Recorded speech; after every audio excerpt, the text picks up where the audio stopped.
Nu, tur jau tā lieta, ka tas, ko uzņēmēji vienkārši nesaprot, kad tu taisi produktu, tas produkts nav priekš visiem. Tas, ka kādam viņš var nepatikt vai ka kādam viņš besīt, tas ir pilnīgi normāli. Nu, tu neuztaisīsi nekādu produktu, kur gribēs visu pasauli. Ja vien tā nav kola, pasties, kā viņam sanāk. Jā, vai kaut kāds toalets papīrs, bet arī tiem ir dažādi līmeņi. Jā.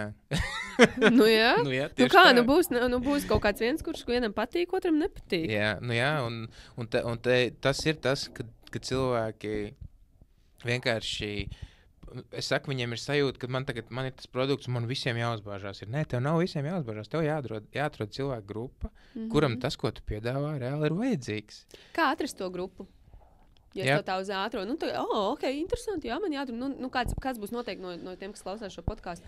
Kā atrast to savu grupu cilvēku, kuriem vajag to manu produktu? Ir jāklausās, ko tev cilvēks saka. Lielākā daļa uzņēmēji vispār neklausās, ko viņam saka. Zini kā...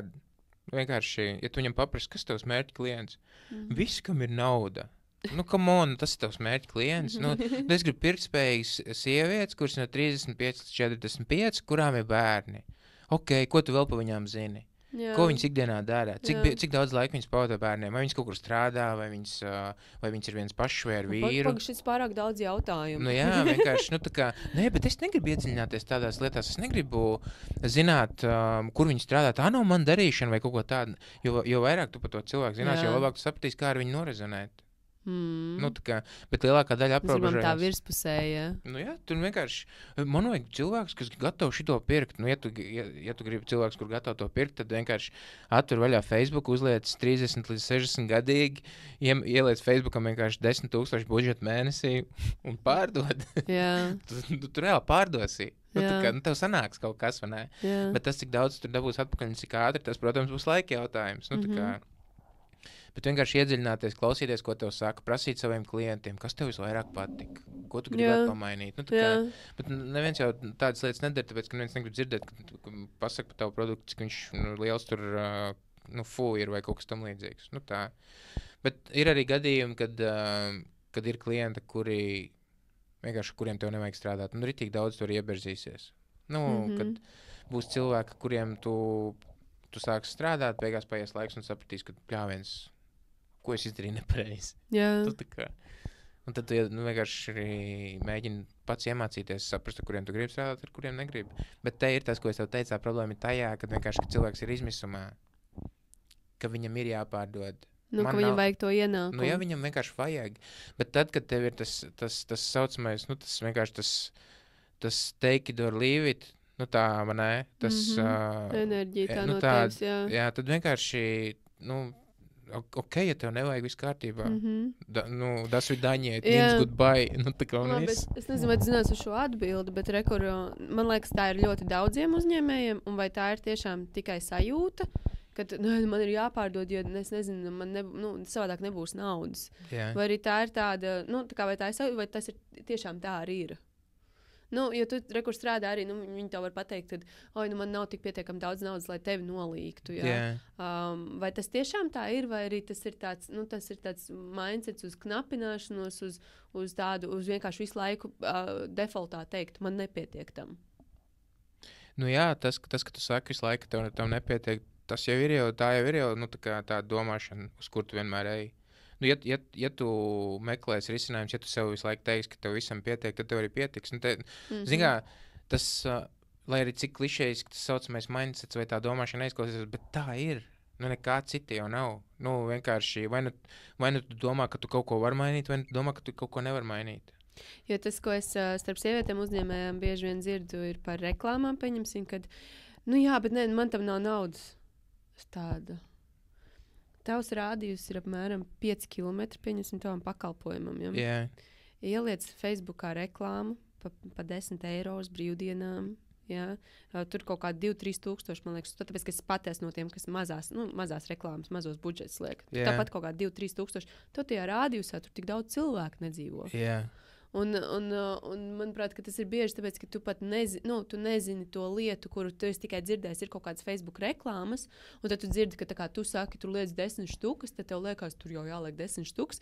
Faceīti var ielikt pa 2 arī, man liekas. Yeah. Es nezinu, kas tur ir mazākais, bet tur ir ļoti, ļoti mazas summiņas, tur var likt. Un īsnībā, ņemot vērā pa 10 eiro 2000 cilvēku, tas ir diezgan daudz. Jā, un ja ir tā, kā tu saki, to, ko tu tikko teici. Jā. Apmēram, es saku, tur ir tiešām, Nē, bet paskatīties. Es domāju, to, ko tu teici, to ka cilvēks, man tam nav naudas, tad mums nav jēgas runāt pa Facebooku. Vienkārši sākam ar to, kam tev nav naudas. Tā kā tu gribi pelnīt, bet tu negribi vienkārši investēt. Iedomājies, ja tu pieņemsim, tad sanāk, ka lielākā daļa no tiem cilvēkiem, kas tā saka, ir vienkārši hipokrāti. Tu gribi pelnīt tikpat daudz, cik tas salons, kuram ir 15,000 apgrozījums, bet tu negribi vispār cik naudu investēt. Aiziet pie tā salona īpašniece un paprast, cik viņam ir mārketinga budžets. Mēs Facebookā tērējam 2-3 tūkstošus mēnesī. Ko vēl viņi dara? Vēl mums ir šitās dāvaniņas klientiem. Vēl mums ir šitais ir. Un šitais ir arī tas, ko es ritīgi bieži no cilvēkiem esmu dzirdējis. Es viņiem izstāstu.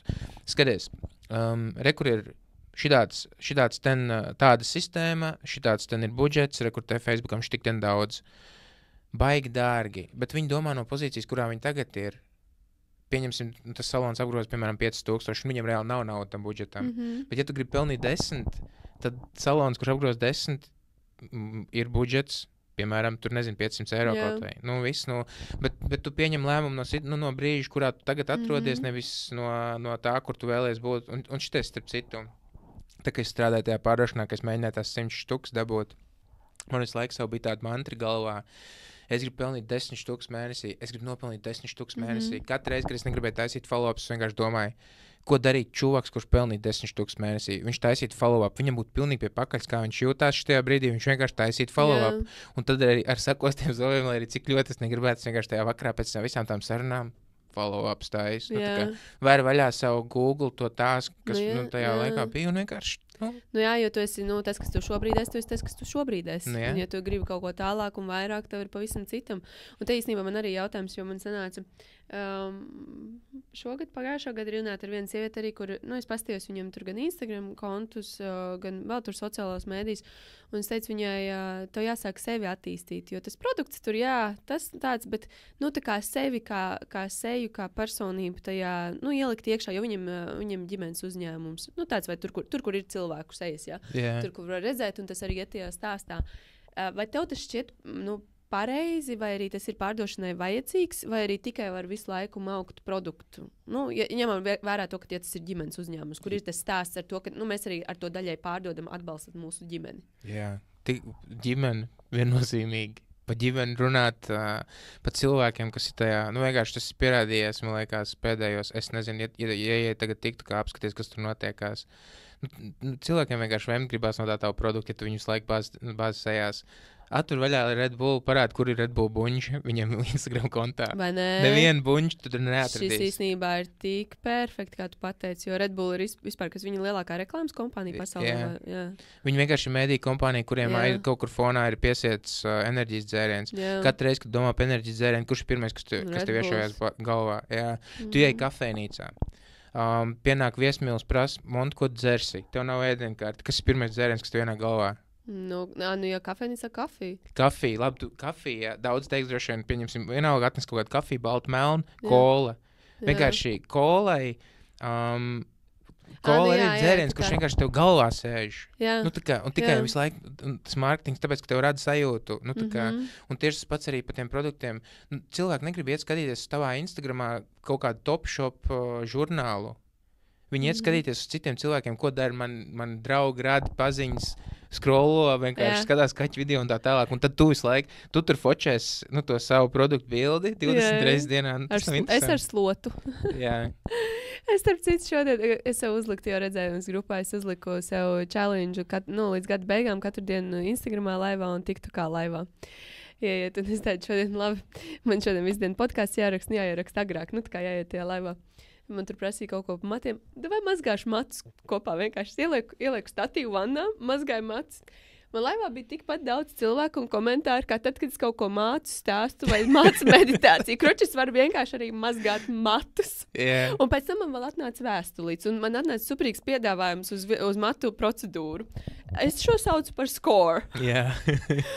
Bet tas ir, jā, nu, labi, es eksperimentēju, bet es par to seju un tādu, jo es arī skatos, nu, ir tik daudz tie vienādie produkti, un kaut kāds atšķirās tad, kad tu, nu, labi, viens ir kvalitāte. Nu, man besī, tad, ja es esmu no kādas sejas nopirku uz kādu produktu un viņam nav kvalitātes, tad gan tas ir otrais, es viņu nepērku. Yeah. Nu, tas vienkārši būs tā kā tu vienreiz parādījies, tev atbalstīja, superīgi, baigi forši, bet, nu, nākošais tev ziedojumu var aizskaitīt. Nu, es pirku, nu, ja man gribās atbalstīt, varbūt. Bet otrs gan, man liekas, ir, ja tu skaties ar divu vienādu produktu, un vienam ir seja, un vienam ir tas stāsts, un ritīgi forši, un tad tu ies uz to stāstu. Nu, jā, tur jau tā lieta, kad lielākā daļai vienkārši tikai produkts. Tu minēji tur skaistumkopšanas salonu, ne? Atver vaļā jebkuras skaistumkopšanas salonu bildes. Šitais te visur ir. Jā, nadziņi. Bet tas cilvēks, ar kuru tu pavadi 2 stundas tajā procedūrā, vai ne? Kur viņš ir, tu jau ej arī, nu es pieļauju, ka tu ej vienkārši pie tās savas meistras, tāpēc, ka tev patīk, tu gribi ar viņu parunāties. Jā, tu vienkārši labi pavadi laiku, jūs tur droši vien vēl vairāk cilvēku. Nu, es, piemēram, kad eju pie frizieru, ne, tur tā atmosfēra. Tikai ne masāžā man besīja runā. Nu labi, tur tas varbūt tās savādāk. Jā, bet vienkārši tas, ka, nu, tas jau ir tas, kas atšķir viņus. Nu, viss tur jau pa lielam, viss jau māk uztaisīt. Nu labi, ir speciālisti, gan jau, ka arī atšķirās un arī forši parādīt, tur, nu, ar ko jūs savādāk taisat un labāk un tā tālāk. Bet cilvēks jau ir tas, kas ar ko tu otrā galā pēc. Pieņemsim, pirms pāris nedēļām man bija saruna ar vienu tetuētāju.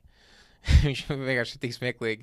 Viņi ap 2 stāstīja, 2 tetovētāji, ap 2 stāstīja, cik kā viņam patīk, vienkārši, ka pie viņiem atnāk klienti un ņem standarti kaut kādas bildītes, ko viņi atraduši internetā, un tad ieliek kaut kādu domu. Un viņam jau besīja visas tās bildes filmēt. Viņš jau zina, ka tas jau ir Google 2. lapā, pirmā bilde no augšas, ka tā superīgā ideja ir. Nu, tā kā, bet viņam ir vēlme tam cilvēkam izstāstīt un parādīt un iedot kaut ko labāk, nekā viņš ir atracis. Un tad tas viss ar runāšanu un komunikāciju. Un tad viņš teica, ka tajā viņa darbā ritīgi svarīgi ir vienkārši tā sajūta, kāda ir, kad tu to tetovējumu taisīji, pieņemsim. Iedomājies, tev tas tetovējums būs visu mūžu. Jā. Visu mūžu, tu pa viņu atcerēsies. Un tagad tu aizies prom no tā salona, tu atceries vienkārši, ka tas čalis, kurš tev viņu tetovēja, vienkārši uz tevi skatījās kā uz gaļas gabalu, un viņš bija uzvilcis bez mazliet austiņas, tikai pats savā pasaulē klausās kaut ko vienkārši un zīmē tev virsū, un tu tur sēdi vienkārši tā kā gaļa. Gaidi, ka tev pabeigs. Nu, vienkārši mums jau gribās to pieredzi.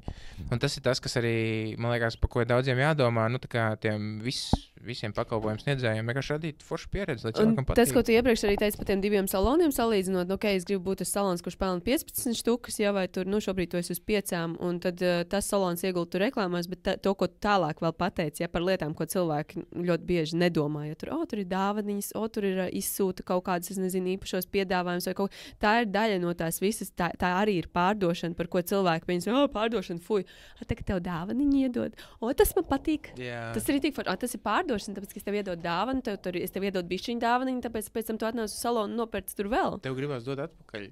Jā. Un, ja tu kaut ko saņem, negaidot, tev vienkārši gribētu dot pretī cilvēkam. Arī šis bija kaut kur pie tiem tur zinātniskiem, kad ja es tev aizdevu un iedod dāvanu, tu pēc tam tev ir sajūta, ka tu esi man bišķiņ parādā, un līdz ar to, ja es nākošais tev veju kaut ko, Māri, iedos man šito, vai arī, man šito var, un tu teiksi stabili, jā, jo tu visu laiku īstenībā esi tajā meklētāji, tā kā es viņai varu atdarīt. Jā. Un šis baigi labi, es viņu neapzināti izmantoju, un tad, kad es uzzināju, par to sistēmu, es tā, cik tas labi strādā. Iedomājies, tu jau pat tirgo tu tanci, tev pagaršo sieru, tu vienkārši neņēmis, tāpēc, ka tu zini, ka tu gribēsi, tev būs jānopērk. Viņi jau to neprasīs, lai tu nopērc, bet viņi zina, ka tu vienkārši gribēsi nopērk. Jā, tā kā tas nav nekāds vecais, jaunais triks, tas ir sen pierādīts ar tirgus.